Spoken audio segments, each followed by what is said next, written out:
Welcome to Pink Kink, where we talk about the pretty, twisted side of kink. I'm Princess Rara. And I'm Dara, the Electro Khaleesi. Whether you are a new kinkster or have years of experience, Pink Kink will help you level up your kink knowledge. Join us on this journey as we talk about our personal experiences and use the knowledge we've gained over 28 years of being involved in both private and professional aspects of this lifestyle to help you explore every facet of kink. Get set for an adventure. Not only will you learn and grow, but we promise loads of laughter, turning each episode into a fun party. So fasten your seatbelt and let's get this show started.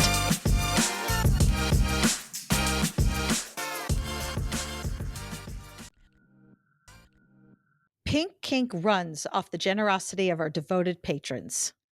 As a patron, you will become a member of our special Discord server, receive some adorable Pink Kink stickers, as well as have access to a monthly behind-the-scenes podcast. Patrons also get discounts at our Etsy shop, Pink Kink Boutique, and our online classes at Pink Kink Institute. In addition, our impactful and electrifying Pink Kinksters get special audio and video episodes. And finally, patrons at our highest tier will be recognized as producers, both here on the podcast and on our website. If you would like to become a patron, you can visit us at patreon.com/pinkkinkpodcast or click the link at pinkkinkpodcast.com.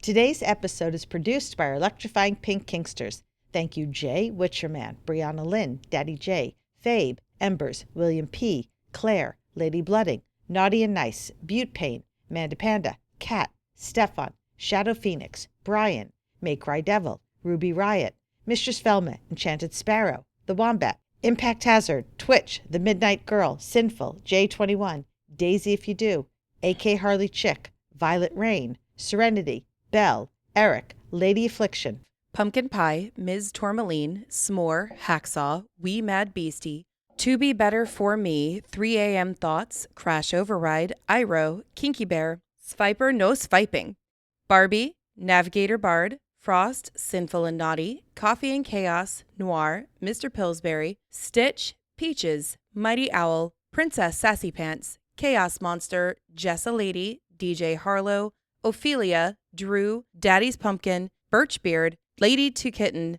Mongoose, Sadia, Forest, and It's Valentine. It is November. Where has the time gone? It is our annual Thankful episode, which is a little difficult right now because of what is happening with our country and the recent election. I know that you know how Dar and I voted. Yeah, who doesn't? Because right. we just blabbed the shit out of that. And so we are very saddened, pissed off, and disappointed. And it's been a struggle. But in the midst of all that, something that I very, very much am thankful for is an amazing community who is banding together to do something, to speak up, to say something. And if you have ever wanted a way to kind of let the world, the people around you, your family members, know exactly where you stand, then I'd like to introduce you to a brand new company called Rage and Resist. Now, Rage and Resist is a queer woman-owned business bringing you unapologetically leftist merchandise to really piss off your family. And hey, maybe you're going to make some new friends along the way because they'll see your stuff and they'll know you're one of us. Their shop is stocked with everything from bold t-shirts to protest pins. I personally like the vasectomy magnet, but you know. Yeah, I'm looking at that one right now, actually. Right? It's really cute. And they're not afraid to say it out loud. But Rage and Resist is more than just a brand. You see, every month they're going to donate a portion of their proceeds to different organizations that need it most. So not only are you rocking gear that speaks to your values and your morals and your ethics, but you're also supporting causes that make a real difference. And because we are so excited to be a part of this amazing company, we have a discount code for you guys. All you have to do is use code Pink Kink, and you'll get 10% off of your order. So go ahead, check out Rage and Resist online at rageandresist.com, where making a statement has never looked so fucking good. Find them online and grab something unapologetic for yourself. Find their social media accounts, which is Shop, Rage, and Resist, and support a really important cause here. Now, we will give you one quick warning, though. Side effects can include heated family dinners and a serious boost in confidence.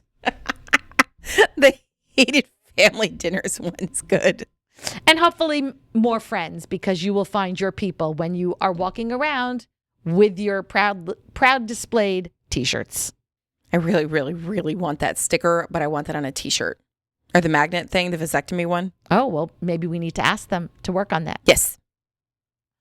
So even amidst all this craziness, we do have things to be thankful for. And I understand the importance when times are tough to kind of keep going, just put one foot in front of each other and move forward. Just keep swimming, swimming, swimming. That's what Rara likes to say to me all the time. And if you don't know what that joke is, you go back and listen to all of our old previous episodes, because I have no idea which one it's in. No, we couldn't tell you which one, but it's there. Several, perhaps. But yes, it's there. So, and also if you've been following us long enough, every Thanksgiving time, we like to do a thankful episode because we want to show all of you what we are thankful for to hopefully maybe inspire you to show our gratitude and appreciation for you, and just try to bring maybe a little bit of happiness and joy, which right now is very much needed. I've been in like a total depression funk since Wednesday. I gave myself a couple of days to grieve, and then I'm like, okay, that's it. I'm in the anger phase now. I haven't. I'm still in the disbelief phase, honestly. I'm in the anger phase. And I was telling Dara, so I can tell all of you guys, being the good mother of boys that I am, I sent my boys a text that basically said, if I ever fucking find out that you have said it or even thought the phrase, your body, my choice, I will destroy you. And I'm very proud to say that I obviously have not failed as a mother, because both boys came back and said, fuck no, we would never say something like that. That's terrible. That's awful. And I'm like, thank you. I've raised you right. Yeah.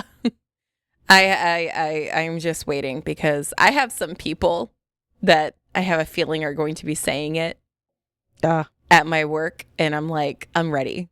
Okay. And I have to, since I bragged about my boys, I feel I need to brag about my rebel daughter right now, who I definitely need to send her the information about Rage and Resist. No, she'll wear that. She'll get that T-shirt. Shit. Oh, yeah. So my daughter every year has Thanksgiving with her paternal side of the family, because I'm not there. So why go to my side? But this year she firmly announced to her father she is not going with him to Thanksgiving to his side of his family, because there are Trumpers there and she will not eat with them. Good for her. So she is going to my side of the family, I've where always she loved your is kid. safe. I am so fucking proud of my daughter for speaking up, which is also, guys, why we keep saying that someday she will identify as a dominant. Because the only reason she hasn't yet is because you are. Right. And she's rebelling. So right now she has to be a prude. Well, instead of raging and resisting me, we'll have her rage and resist the patriarchy instead. Man, she's so into resisting everything that you do, that she's denying what she really is right now. I know. It'll come. It'll come. Well, how old is she? She's 19. Yeah, no, her brain's not fully developed yet. No, it'll get there. No. But I think it is ahead of her brother, so that's all that matters. Well, that's usual. Men don't fully develop until they're 30. Oh, good. Then I'm getting close on one. But yeah, so we do have thankful things to be talking about, and trying to make this a positive, happy episode. Yeah, okay. Okay, we got this. Yeah, all we right. can do it. So do you want to start? Do you want me to start? Well, actually, my first one's kind of long, so. Go for it. Get it going. I've talked a lot. I'm ready for some coffee. Okay, have fun. Is that coffee? Oh, yeah. That's iced coffee. That's a lot of coffee. Well, it's not all coffee. It was because it's protein coffee. So it's coffee, ice, and a protein shake. Got you. Mine's just raspberry tea. Oh, that's cute, too. Yeah.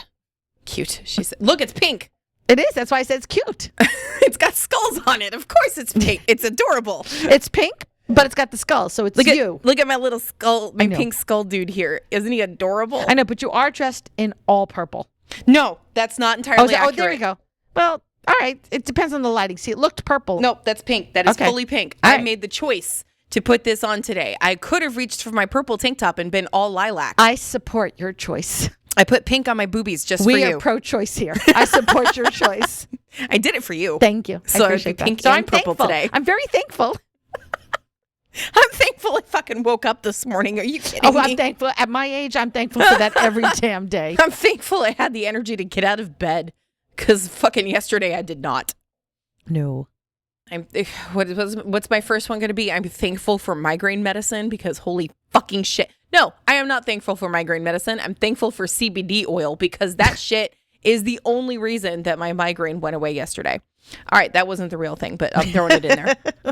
It's a bonus. Yeah. All right, so my first one is actually weirdly, and Robert's going to laugh hysterically at this All right, one. I'm ready. I'm ready. Opportunities to teach. Okay, she Yay. didn't laugh hysterically, but she 'Cause I'm in stared shock. at me like, I'm in what? shock. Okay. Okay, so I'm just saying that the podcast itself has actually opened up a lot of doors for me to expand my teaching far beyond just electro play. It's allowed me to explore and develop entirely new classes. It did start as just electro because how many years have we been doing PKI? 2.5. Give or take. 2.5? Well, the podcast has been 3.5. Right. So PKI is probably 2 years then. Yeah, I was going to say, because I don't think it's been that long. I think we started mid 2022. Okay.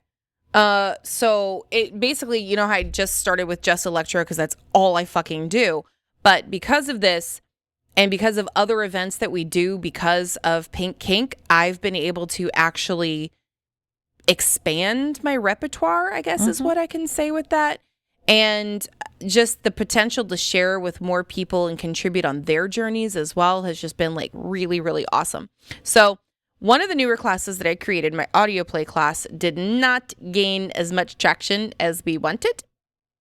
0. But instead of viewing it as a setback, I'm viewing it as a chance to improve and reshape it. At the time that I designed it, life was redonkulously hectic for both of us.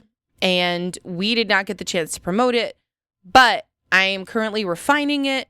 I want to do it not just for PK next year in 2025, but I want to actually offer it to other places if I can. And I think it's got a lot of potential. So I'm promoting it right now. If you see that my audio class is going to be done, please take it. Please. I beg you, please. And I've actually created a couple of other classes, but like obviously they're not ready yet, but for hopefully 2025. And I want to, I guess, expand my portfolio for classes is what I'm talking about. And just have the opportunity to keep exploring new topics.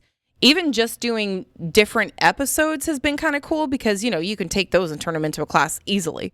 But I just think it's really, really fun. And it's just been like, it's been a really good growth point for me. Yeah. I feel. Cool. Well, then I'm going to read mine out of order so that we can match. Oh. We can be twinsies. Okay. This was actually number 2 on my list, but I'll move it to number 1. Well, do you have to actually like copy and paste it into number 1 spot, or are you just going to wing it? I'm going to try not to Okay. see if I can. Let's see how long you last. Yeah. It is, what time is it? 11:55. Mark it. It's really hard. So I am thankful and grateful for everyone who has allowed me to teach for them. I mean, obviously, Pink Kink Institute's one thing. It's mine, so I can teach, and with it not being a problem. But I've been asked by others, and I was just telling Dara, just in November and December alone, I'm teaching 7 classes at different events and for different folks. Which is fucking batshit. So specifically, I've got House Blackfire, which I'm teaching toward it probably before this comes out. So sorry, guys, you're going to miss it. Kink School, which is the weekend before Thanksgiving. Studio 58, I'm teaching for Perpetually Kinky in December. I'm teaching for House Exeter in March of next year. I'm very, very grateful to Dom Subliving for letting me be a part of their kink bundle and their virtual summit. All of this has really helped me grow as an educator. I've never really talked about this because it really doesn't necessarily pertain to kink, but I have a background in adult education. I was in one of my many various careers because I'm still deciding what I want to be when I grow up. tall would be great, I was but I'm not going to happen. You're not going to grow up. You're stuck at that height. But for a while, I worked for a marketing firm, and we did telemarketing programs. And I'm the person who wrote the manuals for the telemarketing programs we did, and then went in and taught the people who were answering the phones the whole program. So I've always been interested in teaching adults and helping. So this is just, the kink version of all of that. But I love the fact that I've been able to learn and grow that way, the things that I've been able to add because of the classes that I've taken, and the other educators that I've been able to connect with. Last Studio 58, I met these two lovely people who teach classes through a group out of New Jersey. And we talked about how we could help each other out because New Jersey's not too bad of a drive. Well, it isn't when it's not Thanksgiving. When it's Thanksgiving, it's a horrible drive. I was going to say, that's not great. It's only about 4-ish hours until Thanksgiving. Then it's a lot longer. Yeah, it's like 12. Yeah. But it excites me to be able to watch people learn. The accolades I get feed my praise kink like nothing else. Good job, Ra. We're Thank you. Happy that you decided to teach us. That was the greatest class I've ever taken. Oh, that was so sincere. Thank you so much. Yeah, I learned sarcasm. Yeah. From you. Well, I'm sure you did. I'm very excellent at it. It's my second language. Thank you for teaching me sarcasm. Thank you. Ra, Sometimes Ra. it's my first. So excellent of you. But it has helped me learn and grow because I'm exposed to others who kink differently. Every class I have to rewrite my notes because of feedback that I get from the students. And by feedback, I mean their stories and their examples and their tips and tricks. And I'm able to incorporate that into it. And it's been a beautiful, wonderful thing. So I am very, very grateful for everybody who gives me the opportunity to teach for them and everybody who attends the classes. All right, cool. So we matched. There we go. I don't think we'll match again. All right. Well, probably not this one. Maybe? Okay, so my next one is the whirlwind of events. Let me look. Not exactly. Okay, well, close enough, right? Mm-hmm. Okay. We don't have to match every time. The last 6 or so weeks, I think I'm in week 5, so one more to go, has been absolutely fucking crazy for me. In one of our last episodes that we recorded, Rara and I switched personalities and we were talking about this and it's kind of stuck. And I'm smack at the end of this incredibly intense schedule. It's probably been the most events I have ever done in a row. Welcome to my world. Right, exactly. Except R doesn't like it. I don't. I really don't. I think that was the reason part of my migraine happened yesterday. But it was supposed to be, and I'm not going to get too into it because we're doing a whole episode on this, but it was supposed to be 8 events in 6 weeks. And it's now 7 because one of them got fucked up, but it's fine. And some of these included even not just 2 in a row days, but 2 in a row on the same day. And I was like, I'm going to fucking die. And it's been exhilarating and exhausting. And I've never done it before. And I'm thankful for the opportunity. I really hope I don't have to do it again. It's exhausting, isn't it? I've never had to expend this much energy. Yep. All the time. Mm-hmm. Because I don't get a break. I feel like I don't get a break. Mm-hmm. It's the intensity of it, because it's basically going to risque 2 times a weekend every weekend. Mm-hmm. I don't know how the fuck you do this. I don't know where your goddamn energy comes from when you do. I can't. You. Me? Remember? Oh yeah, I'm you're an a vampire. extrovert. I'm an energy vampire. You suck it right out of me, and then I spend all day yesterday literally in bed with the dogs. Yeah. So I've done lots of firsts during this event experience. I'm grateful for it. It's a really cool experience, but holy fucking shit. There's been a lot. A lot. Aww. It's a lot. And I still have one more to go. Oh, it's going to be okay. It's going to be okay. I am very grateful for my needle top learning curve. The reason I'm grateful for them is for so many reasons. One is their skill set and their knowledge allows me to give them trust and put myself in their hands so that I can try those new and crazy things without worry or fear. The fact that when I was a little apprehensive about the 302 needles and their confidence that I could do it gave me the confidence that I could, and that helped me. And their ability to make me laugh when I'm in the middle of feeling a lot of pain from these needles, the humor we can find, the crazy ass ideas. Oh my God, at this, Dar, you might need to plug your ears. I'm so sorry. And that's my trigger warning for anybody else. So at the last event that we were at together, they're working on a new design where the goal is that they will be able to take people's actual blood and put it into like a tube necklace or bracelet that could then be worn. I warned you. Don't give me that look. I fucking warned you. I volunteered my blood for when they're ready. Right now, they were just testing it out with colored like water gel to make sure it doesn't leak and stuff. But I told them when they're ready for the actual, I would very much like to have one of those bracelets. And I'm still looking for that with my impact tops.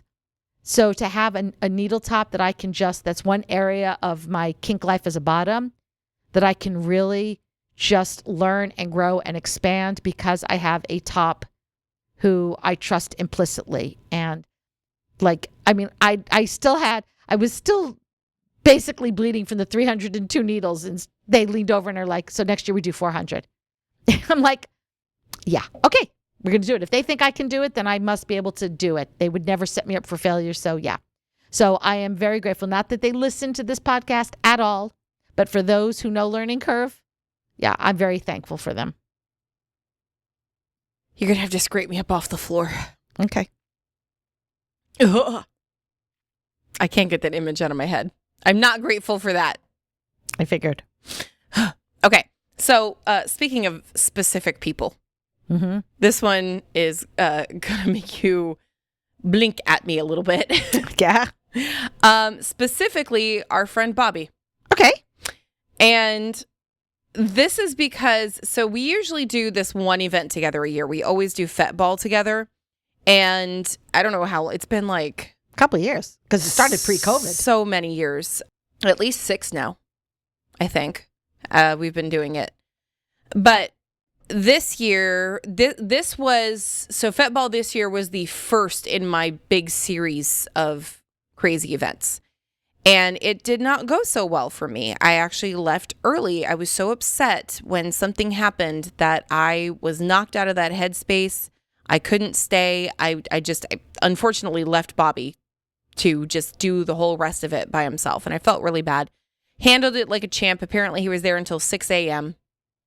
I'm like, I would have left long before that. You would never have lasted till 6 a.m. There's no way in fucking hell I would have passed out on my own table. But specifically, what knocked me out of my headspace and made me had to leave was my baby wand, my Toothless, because I named him Toothless. He had the sticker face on it and everything.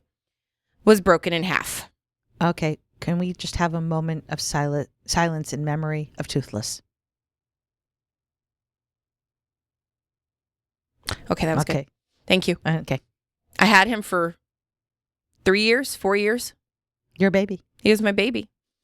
I literally had Night Fury and Light Fury. That was what I named my 2 wands because one was fully black and one was fully white. So clearly, and I did the stickers. I mean, I was like, who's your baby? These are my babies. I use them constantly, like all the time. These are like my thing. And somebody slid off the table and took him with them and literally broke him in half. There was no saving him. So I did get a replacement. He does not have stickers on him yet. I don't know that I can actually call this one Toothless because there will never be another Toothless. No, we're going to need a new name. But maybe this one should be Drogo. There you go. Or something. Although, because Electro Khaleesi and Drogo, but then what would the white one be? Viserys? No, that was the dude. How about Daenerys? Daenerys? Maybe? Sure, that makes sense. Okay, anyway. So here's the thing though. this was the first event, like I said, out of this whole entire fucking series of events that I was doing. So I was beside myself because I had 8 events total lined up to do electro on. And no toothless. And no toothless to do it with. You were seriously toothless. I was electroless. I was zapless. It was horrible. I didn't know what the fuck I was going to do. So, of course, Bobby, being the generous person that he is, steps in and gives me his wand to use. His, it was a mechanical, but it was like a different brand, you know? So I was like, okay. But it worked. I've been using it, I think, for the last, let's see. So that was 1 out of 8. So 6 or 5 of them. I used Bobby's mechanical wand. And I'm giving it back because, happy to say, as of Saturday, I got my new wand. Mazel tov! I got my new baby.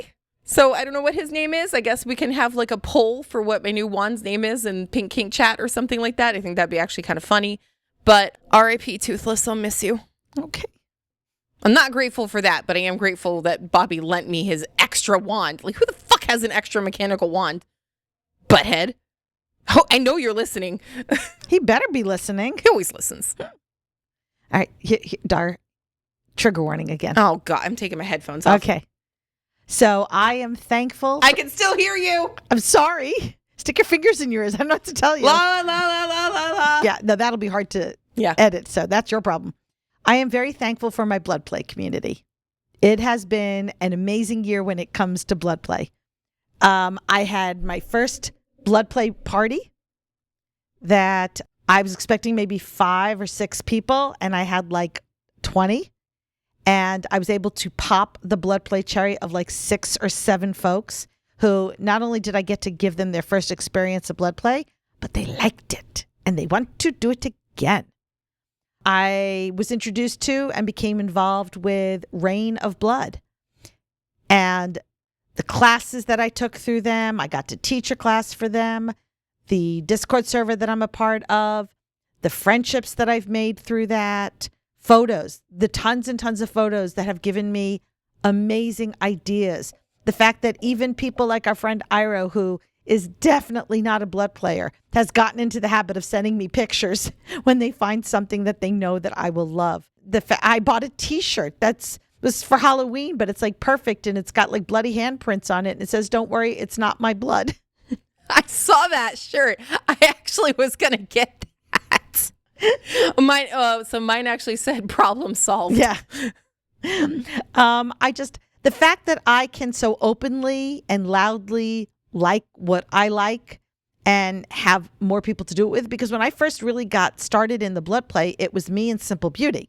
And then when Simple Beauty left me, abandoned me. Rara has severe abandonment issues. I'm not bitter or anything. I really was at loss as to like, what was I going to do? And the fact that I've managed to find now others just like me, there are more of me who are into this stuff. It has been a joy and a pleasure. And I'm super excited to see all the fun, crazy, wild things we're going to do in 2025. I know a friend of ours has already approached me about doing their own blood play party at their house. And I'm like, I am in. You just name the time and the date, and I will cancel everything else and I will be there for it. Not me. So when you were talking, like the only thing I could picture was Charlotte from Princess and the Frog doing her makeup and going, "Crazy people." Like the eyeballs popping out thing. You know that scene, right? I only seen the movie a couple times, so I don't have it memorized. Amity knows what I'm talking about. Okay. Right? Okay. Most people, all the littles know what I'm talking about. Okay. It's fine. Okay. So this one is a little short, but I am actually thankful for online classes. Yeah. Because there's so fucking many of them. And I haven't gotten to do a whole lot because, let's face it, there's not a huge amount that I'm interested in. But the ones that I've taken have been super duper fun. So, and actually, it's not just online. So, like, I guess being able to take classes in general, like, they're picking back up, and they're picking back up at the most astounding speed. I got to go to a Black Rose class, and I took a dollification class, which that one was the one online. And I was kind of upset because last year I missed taking the dollification class at Winter Fire. I tried to take their hypnosis class, but that's when I had the most severe drop I've ever had in my entire life. And I had to step out of that class. But in the morning, I think was their dollification or at some point, and I was going to take that and I didn't get to.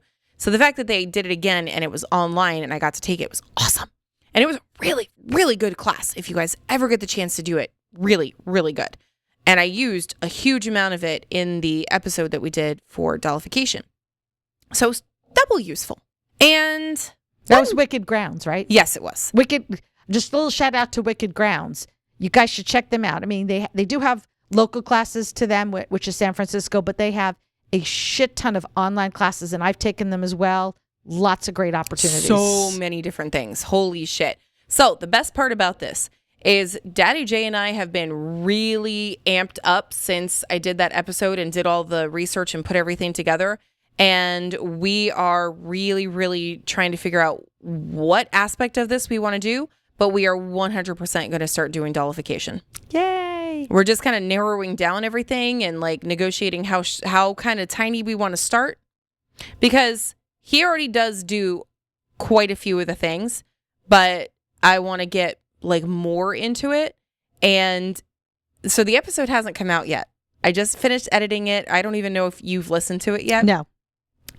You and I talked about doing a scene for it too. So I think that would actually be super fun. I think that would be the one type of scene that you and I could do and it would be okay to be giggling. Uh-huh. And I think I know a way to do it as a predicament too. Oh, okay. Which I know you like. Yes.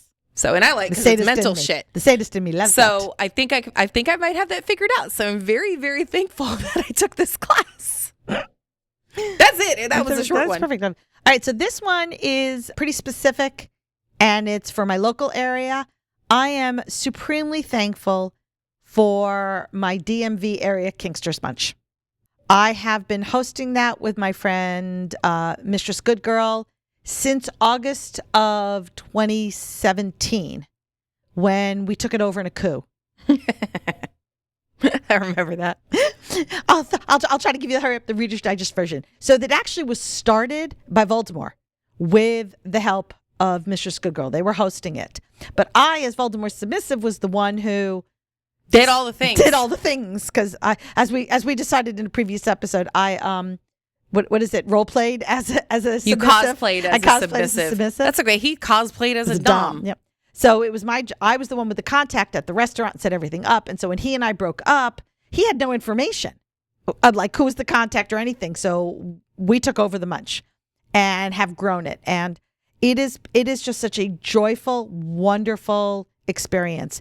The people who come to this munch, my regulars, have really truly become good friends. And I love seeing them out and about at events and getting to talk to them. I just hung out with one of them last night, learning all about his trip to New Zealand. So yay, you have a good time there. And especially lately, we found out at the very last minute that we had lost our place to have our munch and scrambled to find a new munch. And everybody was like, we got you. Don't worry. We're going to show up. I still had like 92 people at the first munch we had at the new location. People spread the word when somebody will come for the first time. They're like, I heard this is the best munch for newbies. You guys are so welcoming. And I'm like, that is what I want. That is what I want to hear. And one of the things that I love about this munch is that at this munch, I'm not just Princess Rara. I'm just Rara. Mm-hmm. And they're my friends and they keep me humble and I love it. And it's a very special, beautiful thing. And I hope we continue to have it and it continues to remain the joyous time. I look forward, no matter what kind of day, week, or month I'm having. Once I've stepped foot into the munch, I'm smiling and I'm happy because it's the best. Well, then I'm going to take a page from your book so we can matchy-matchy. And I'm going to scroll down to number 8. Okay. I am so thankful for the Littles group and munch. Do you have that one too? No, I don't, but I will second that notion. Not so much the group, but the munch. Well, yeah. So mine kind of go hand in hand. Yeah. So I had a Littles group before COVID. You know, shit happens. Shit goes down. Not a single person from my old Littles group. Actually, that's not true. There's one, maybe two people from the old Littles group that come to the new one. But for the most part, completely new group. But since Rara and I started our Littles Munch, it's like, God, we needed it. We needed it in this area. We didn't have one. The closest one was in DC. And the worst part about it is it's on the same exact fucking day as Risque. So that's why I could never go. Well, and also, if you've ever driven in DC, you will understand why so many of us don't.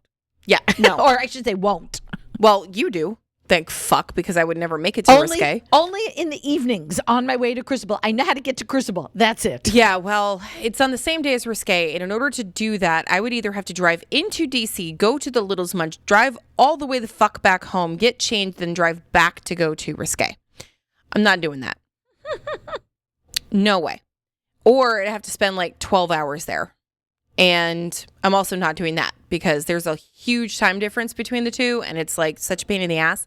So we desperately needed something in the area for it. And it's little in comparison to the DMV Munch. There's 20 to 25 people? Anytime you have a niche group, it is going to be smaller. Yes. But it is a brand fucking spanking new Munch. We've only been doing it not even 6 months. And we're averaging 30 people. That is good for a Munch. I love it. And it's usually, so quite a few of the people that go to the Munch are in also my personal private Littles group that we have parties and outings and stuff for. And I'm having a fucking ball. I love this group so much. And like, I'm actually getting choked up. Literally choking. Literally. It's so much fun, and it feels so good to be out and about and be little. And so we tried an outing once for my old Littles group, and I was uncomfortable because, first of all, the restaurant that we chose, I don't remember what it was, but it was full of old people, and they were staring at us. And people came dressed not appropriately, and I was not appreciative of that. And the one thing that I will say I am very, very appreciative of is that everybody that goes to this particular Munch is aware that we're in public. And while we do have a private space, we still need to be aware that it's kind of a niche, like you said, kink. And it's very obvious that it is a kink if you dress the part. Yeah. So you can still dress cutesy because thank goodness that's still kind of a popular thing right now. But I'm grateful to the maturity level, I guess, of the people that actually come to this group and the Munch. And we have so much fun. We've made friendship bracelets and we've done coloring. And what else are we planning on doing? That's it for now. We just keep bringing little activities to do. We have crafts to do there because I know how much Littles like that. Littles love crafts. Oh my God. We should just like buy sticker books and let everybody put stickers on everybody else sometime. With consent. Yes, because I heard all about the trial that apparently was happening due to some Amity stickers. is innocent. Ms. Malcolm did not prove guilt beyond. Don't understand why charges were pressed in the first place. I don't understand either. I mean, how could possibly putting stickers everywhere in your house possibly be bad? I agree. It's all Laura's fault. I said what I said. All right. I've got to change the subject before she gets us in trouble. I am very grateful and thankful for Studio 58. They were my very first public dungeon I ever went to. Same. And then unfortunately closed their doors before I officially moved here. But they've continued to hold events, and they have their naughty conventions. So we've got Naughty Noel, Naughty New Year, Naughty Gras, Naughty Knowledge. And these are conventions that are a combination of playtime and education with classes. And I am so honored to have become a regular part of their teaching crew. The people who come to this event are eager and anxious to learn, and they participate during the classes and give me such good information that I can continue to learn and grow from and include in my classes. The dungeon events are a hoot and a half. The last one I went to with Naughty and Nice, we did a scene. We had an entire audience, literally sitting down, putting out blankets, sitting down and watching and being the peanut gallery and contributing to the whole fun. which, as you guys know, is one of my favorite ways to do scenes, is almost as a group activity. And I've made some amazing, wonderful connections. They have vendors there, so I've been able to buy some really cool things. I was like, feed your shopping kink? Feed my shopping. I was so good. I haven't bought anything in a while because I know that Noel's coming up. And I was going to say, knock on wood there. Saving my money for it. And I just, if you have the opportunity to go, the events are held in Gettysburg. If you have the opportunity to go, I think you will really, really enjoy this. Kink is the main thing. It's not what you're wearing or being seen. It is about kink. So. Okay, then. So this is going to be a little abstracty. Humor. I am grateful to just humor being in existence. Because, let's face it, it's basically the lifeline that keeps Pink Kink podcast running. And us, and our scenes, and our whole entire personality is just, we're funny. We think we are. We crack ourselves up. Listen, our ratings on the episodes that we just lose our shit on, usually pretty good. Yeah. So, and we always warn people ahead of time. So, and by the time this episode comes out, the one that I warned people about in the past, it will have been done and over. So good luck. Oh, she's back to timey-wimey. I get so confused. You do it to me all the time. I know. I just don't usually have it done to me. So that's why it's confusing. Good. I think. Yes. Yes. Good. So it's essential. Like, it's essential to the podcast. It's essential to the way that we kink, especially rah-rah. You just mentioned it. So yeah. So speaking of funny. Oh boy. Guess what's on my list? No way. Funny scenes? Humor. Oh shit, no way. Is that why you were looking at me like that? Yes. Oh, I thought you were looking at me like because you couldn't believe that I actually put that on my list. Because it's on my list. Ow. Oh, that hurt. My naval pathogens. Yes, so sorry. Yeah, I love the fact that we can have humor. We talk about kink being customizable, but there's still so much seriousness when you see dynamics and you see scenes. And I love that I am quickly becoming known for my non-serious scenes. Do you know what I've started saying to people when I do electro? Because you know how I have the handheld piece and you hand it to them so that they can become the conductor? Mm-hmm. I started looking at people and I was like, here, hold my big rod, my big iron rod. I usually tell people when I hit them, you only hurt the ones you love. Yeah, this hurts me more than it hurts you. No, it doesn't. No, I always say this hurts you more than it hurts me.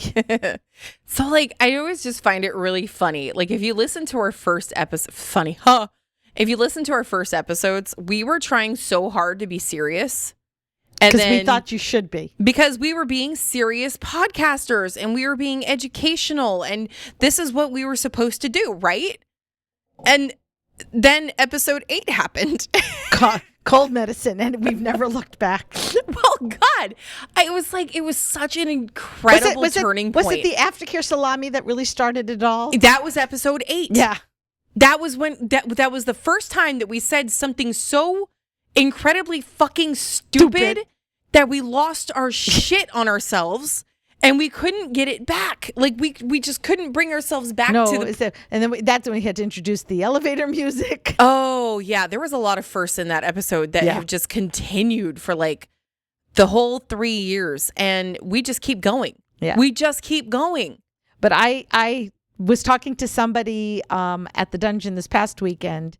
They were like, somebody had said to them, "Oh, do you know Princess Rara? She's got that rubber duck paddle." Like my rubber duck paddle is synonymous with me. When I did for Sinful and Naughty, it was the host's birthday that weekend. And so all of the demo tops were invited to participate in her spanking scene with an implement. And I said, well, I have to use the rubber duck. And everyone went, but of course you must use the rubber duck paddle. That's like my symbol. I need a conductive silicone rubber duck so I can hit you with it. There we go. We'll be on the lookout for it. Yeah. But I love the banter, the things that I do. I mean, there's games that I will play during impact scenes where I will say which one hurts worse. And let's say that they go, the first one hurts worse. And I'd be like, oh, that's a shame then, and hit them more with the first one. Or if they say the second one hurts worse, I'm like, are you sure? And then I'd hit them really hard with the first one. Are you sure this one doesn't hurt more? And just, I love when I could make my bottom giggle, that like just makes me so happy and giggle. And I like it when my bottom giggles and then makes me giggle because they're just absolutely fucking ticklish from the electro. And they don't realize that they're ticklish from electro. So it's just super duper fun for me. The inside jokes that we have like on the podcast that other people come up to us and the aftercare salami. The coochcumber. Coochcumber. Have you gotten ticklini yet? Nobody said ticklini yet. I thought that one was clever. But there's just such empowerment through laughter. I mean, I come from a long line of people who, if our option is to laugh or cry, we're going to choose laughter every time. And so I find the pain is easier to process as the bottom if I'm laughing. I mean, the jokes that Learning Curve and I will make when I'm trying to get through the pain of all that and helps. And being able to just laugh at myself. And I feel it is so important. I mean, as I tell people, I take what I do seriously. I don't take myself seriously. Right. And I said congratulations to somebody who was on my table talking about how they were getting a divorce. And she screams and goes, oh my God, you're the first person to say that to me. Thank you. And it just starts like hysterically laughing. I always ask it as a question. I'm like, congratulations? Oh no, like, I told her straight up. Because I don't want to make assumption that they're happy about it. So I always ask it in the form of a question. The way she was bringing it up kind of made me think that it was a good thing. And I was like, well, congratulations. So she like absolutely like lost it laughing about that. But yeah, humor is probably that's the biggest thing in my life. That's the biggest thing that I find attractive in a person, period. So of course, if we weren't funny, I don't think that we would have lasted. No, well, we would have been bored. Yes, we would have quit. Well, you may not have, but I would have. You would have just like, no, we're doing this and we're keeping it going. Because I'm that fucking stubborn. Yes. Yes. No, I'm the one that's like, this is not fun. I need to go. But like, I mean, that was Daddy J's fucking pickup line was a joke to me. So of course I like humor.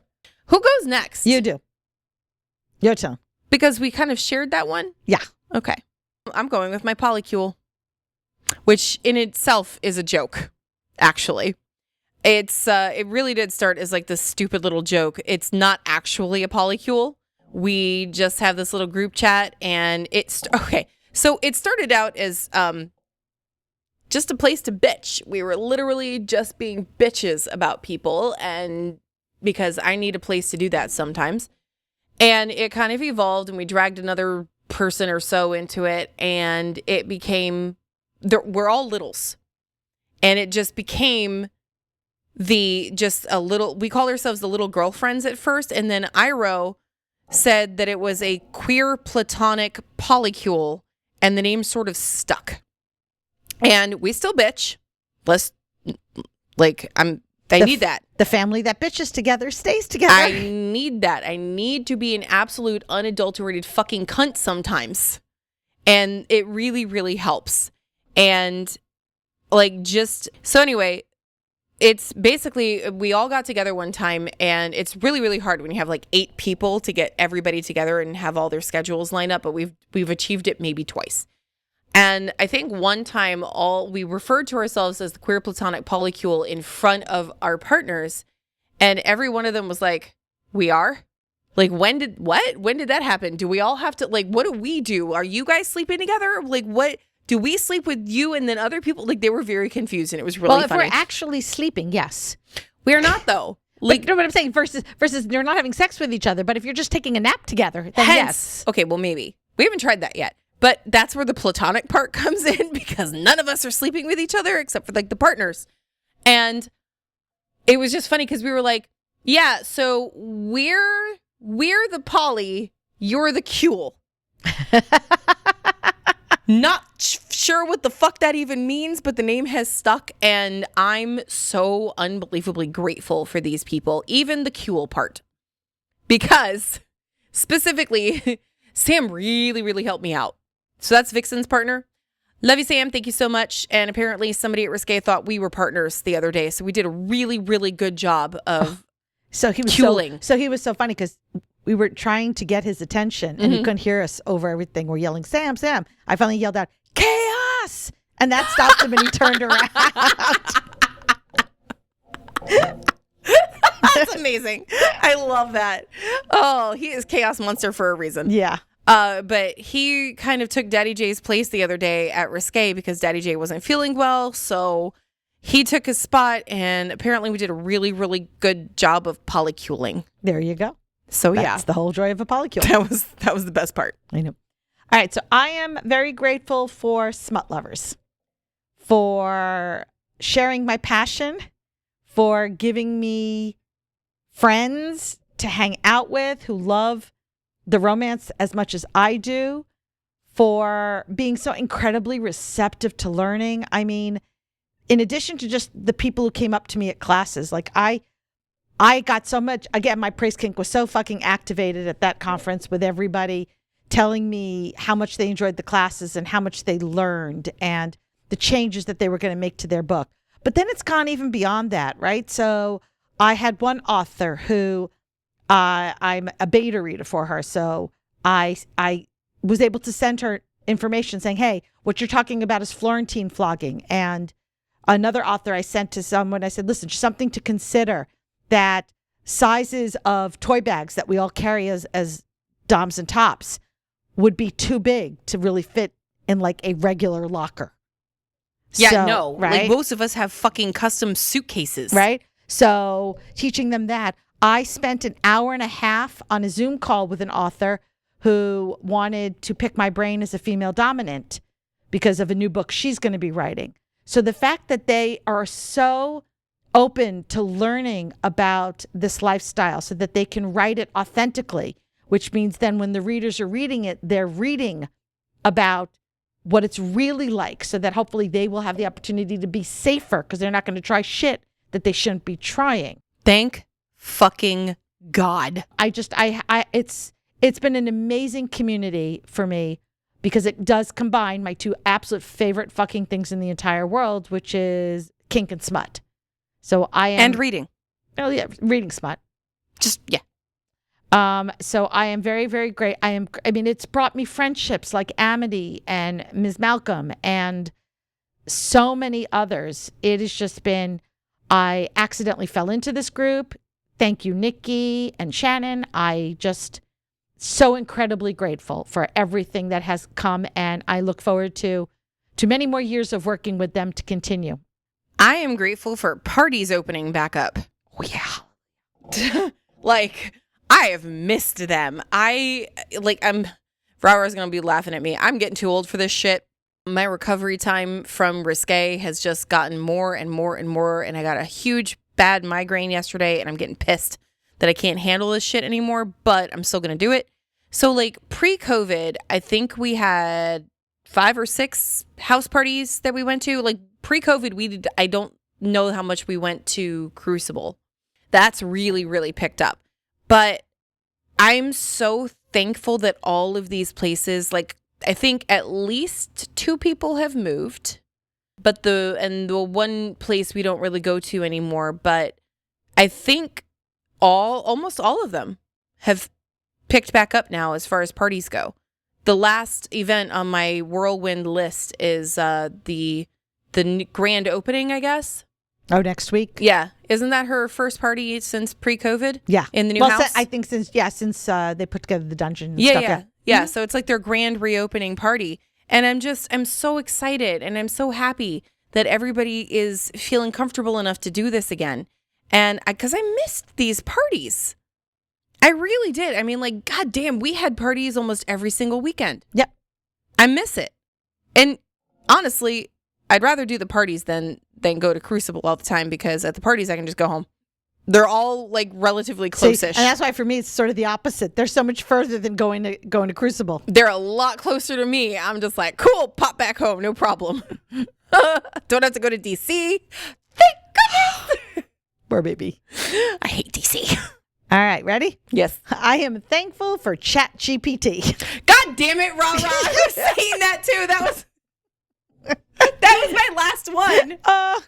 No, I am grateful. It is we're going to share this one too. As one of the many things that I do, social media is a huge component. And ChatGPT has been such an incredible resource for my marketing and social needs because I describe what the podcast is about. And then I tell them, suggest graphics for me for Instagram. And then it will do that. And then I'll say, suggest posts for me for Threads. And it does that.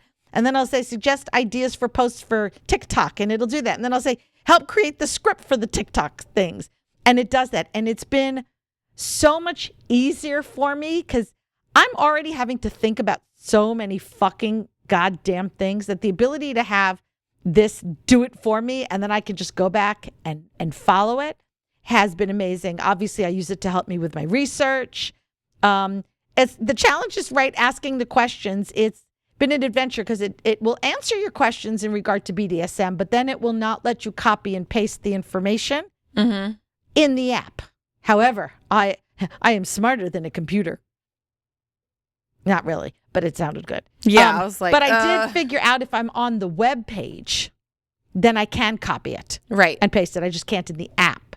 So that's been fun. And then I've recently even learned, even beyond just the podcast stuff, I can go in and if I'm trying to remember the name of a book that I read, but for the life of me, I cannot remember. If I go in and I put in the plot lines, it will help me find the name of the book. That's fucking awesome. And sometimes it's really hard because you have to sit there and it's like, it suggests books and you're like, no, not really. And then you remember another plot line point, you put it in.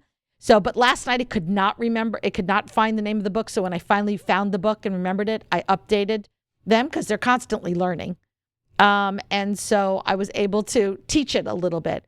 But yeah, it's really, we're very careful. I'm very careful when I use it because not everything that it gives me is like real and not real. Not accurate? Everything. It's not realistic. How's that? Like some of the ideas when it comes to BDSM are stuff that's like in a perfect world, that would be awesome, but we're not dealing in a perfect world, nor are we dealing with perfect people. So yeah, we have to take that into account. But it has been such a godsend for helping me with the 25 million things that I have to do. Like per episode, it helps me come up with descriptions. It helps me come up with titles. Other than has a real absolute love of colons. So I'm constantly telling it, no colons, please. Yeah. Change this. I can't even add anything to that. That was actually going to be my last one. And like, here's the funny part. I used it for this episode. I was like, I can't think of anything else right now. I am so brain dead. Hey, and I said, what can somebody be grateful for a podcast episode? And it said, Pink Kink podcast can be blah, blah, blah. Because it's like, it's learned. And then it mentioned Princess Rara and Electro Khaleesi could talk about blah. I was like, no fucking way. I was like, that is crazy pants. But yeah, I don't know how the fuck we did this before AI. Well, listen, I used to get around before they had GPS. So I got around before. That doesn't mean that it's not making life easier. We used to be able to do it. It was just much harder. I remember running around with MapQuest. Right? You print it off out. MapQuest. You do the MapQuest at home. You print it out. And then we moved into getting a Garmin. Oh, I never had a Garmin, so I think I went straight from MapQuest to GPS. Road trips. No, we went from that to Garmin, and then we started getting GPSs. And now I don't go to the store without a GPS because if there's traffic, it's going to reroute me. Yes, my daughter makes fun of me because I don't now with my current job because I literally am 5 miles and there's only 3 ways to go. Mm-hmm. But in my old job, it was about 15 miles away and there were 25 million different ways to go. So I still use GPS every day. And my daughter would make fun of me. She's like, why? I'm like, honey, welcome to traffic here. Because every day the way I should go is going to be different based upon accidents and traffic. So I can never go the same way twice. Well, I use it to get to my job, which is 11 minutes away currently. And I use it to try and beat the time that it says. It's my I race my little travel thing in the morning. I can't because I have to, there's so many traffic lights I have to get through that it just. I don't have that many traffic lights. And there's one traffic light in particular that's out a lot. So that's always an adventure. I do pass a school, so I have to drop my speed significantly because it's like right at the time that I'm driving, the school buses are coming in. I'm like, motherfucker, like every time. I pass a high school on the way to work every morning. Mm-hmm. High school drivers? Mm-hmm. Oh my God. Mm-hmm. Not to mention the parents. Oh, like I they're passed. coming out of the school. You're not supposed to go left. They have cones up so you don't go Yeah, left. they do it Apparently, anyway. They don't care. Yeah, no, of course not. I'm Because like, entitled bullshit. Where the fuck is the cops to stop all I this? had last week, I was passing the high school on the way to work, and the parent stopped in the middle of the fucking road, let their kid out. The kid had to cross 2 lanes of traffic to get to the side where the school was. And then the parent dove through another 2 lanes left to turn left and go to the light. I'm like, what the ever-loving fuck is happening? Yep, it's insane. I can't stand people. Anyway, last one. Yeah. All right, I guess I'll go. Daddy J. I love him. He drives me absolutely fucking crazy most of the time, and Rara hears that a lot. But it's like the stuff that isn't, it's not like break you kind of crazy. It's like he left the fucking cabinets open again, Rara. I can't stand this man doing this anymore. You can't leave Why cabinets can't he close open? the fucking cabinets or close the drawer? And every single morning I come down and there's a cup sitting on the counter. Why can't he put the cup in the sink or in the drain or something? Like, why does he have to leave his cup of water every fucking day on the counter? It's that shit. Drives me nuts.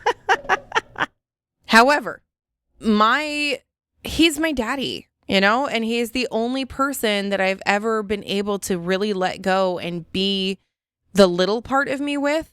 And it has become such an entrenched part of my personality. I cannot give it up. So honestly, I'm stuck with him because who the fuck else is going to deal with my little? Valid. Right? Mm-hmm. There's nobody else who's going to tolerate that level of shit. I mean, we have a contingency plan. Apparently Tempest is going to be my daddy if Daddy J, dies or something. But except I see Tempest eventually running out of patience and just killing you. So I don't know if that would work. She's got lots of space in the backyard to bury me in. So I'm sure you'd never find me. Okay. But anyway, love you. But we, it's evolved like every relationship. We've never had to discuss, though, if we want to continue the little dynamic. We have actually stopped doing any kind of electro in our anything. But the one consistent thing has always been the dynamic. And it's such a major part of the relationship. I don't even know how I could cope mentally if we ever dropped it for some reason. Now, granted, we don't have kids. We have dogs. So that makes it a hell of a lot easier to continue it. I think if we did have kids, that would have been one of the times that we'd have to discuss, do we want to continue the relationship? But we don't. And I'm so grateful that I found him in the first place and that he's into this and that he has never questioned it. He's supported every single thing I have done kink-wise. Encouraged me to take on clients, encouraged me to do private lessons, drives me to Crucible unless he's like really, really ill. Like the other day, he comes with me every time to every party, every convention, every event. And he's really been just such a constant support in my kink life, in my journey. And even in Pink Kink, he was one of the first people to donate, has been consistently on the patron list, bought us our headphones. Mm-hmm. He's just been so unbelievably supportive, and I'm so grateful. Aw. Had to put that in there. He's my daddy. All right. Well, for me, last thing I'm grateful for, I am grateful for Dara. What the fuck? We always say we're not going to do that. Grateful specifically that she hasn't killed me yet. Is this because of the politics episode? I should have guessed. Because we always say, I'm not going to put you in. I'm Nope. grateful for you. But I am God. very grateful she hasn't killed me yet because I might be dead right now. I am not easy. I'm very self-aware. I am not easy. I am a control freak perfectionist. And Dara tolerates my insanity on a regular basis. Most of the time, she just smiles and nods at me. What else am I going to do? And when I call her up and say, hey, I have a brilliant idea that's going to be a little work for me, but a lot of work for you. What do you think? Think we can record an episode and you can have it edited in 1 or 2 days so we can hurry up and get it out in a timely fashion? And she didn't kill me. I'm still here to talk about it. It was very close, though. So I feel that in this year specifically, I need to break the rules and express that I am thankful for Dara. and my audio editing skills. Here's the thing though. I sacrificed a lot that night to get that out. I didn't go to the munch. I told you I was going to share my appreciation for a while. I'm still sharing my appreciation. That was funny. But I'm yeah, like crying. That's why. Oh, I'm all verklempt now. She has not killed me yet. There is still time. Emphasis on the yet. And I do know a good place to bury the body because remember, Tempest has a really big yard. So that's what Dora and I are thankful for this year. Not being dead. We would love it if you would let us know what you were thankful for. And anything in particular to the podcast especially would be really awesome. Yes, specifically Dara's audio editing skills. We would love to hear how Pink Kink has helped you in your kink journey. And share the podcast with a friend. Let more people know about us. We're funny, right? Because we put humor in it. We put humor in there. That's one of the things we're grateful for. We're funny, obviously. But don't forget to check out Rage and Resist, and show your anger at what's been happening. If we work together, I believe eventually we can make a change. We need to put on our angry eyes.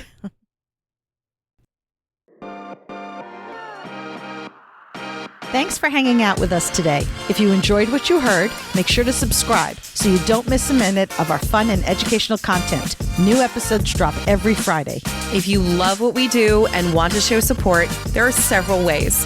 Join us on Patreon at patreon.com/pinkkinkpodcast. You can support our affiliates or help spread the word about our kinky podcast to your friends. Don't forget to rate and review Pink Kink on Spotify and Apple Podcasts. Those 5-star reviews go a long way in boosting our podcast through the algorithm and reaching more listeners. Sign up for our Pink Kink Institute classes. Shop at our Etsy shop, Pink Kink Boutique. Stay connected with us on social media. You'll find all the links on our link tree posted in the show notes. Your support means the world to us. So until next time, stay pretty, stay safe, and stay twisted.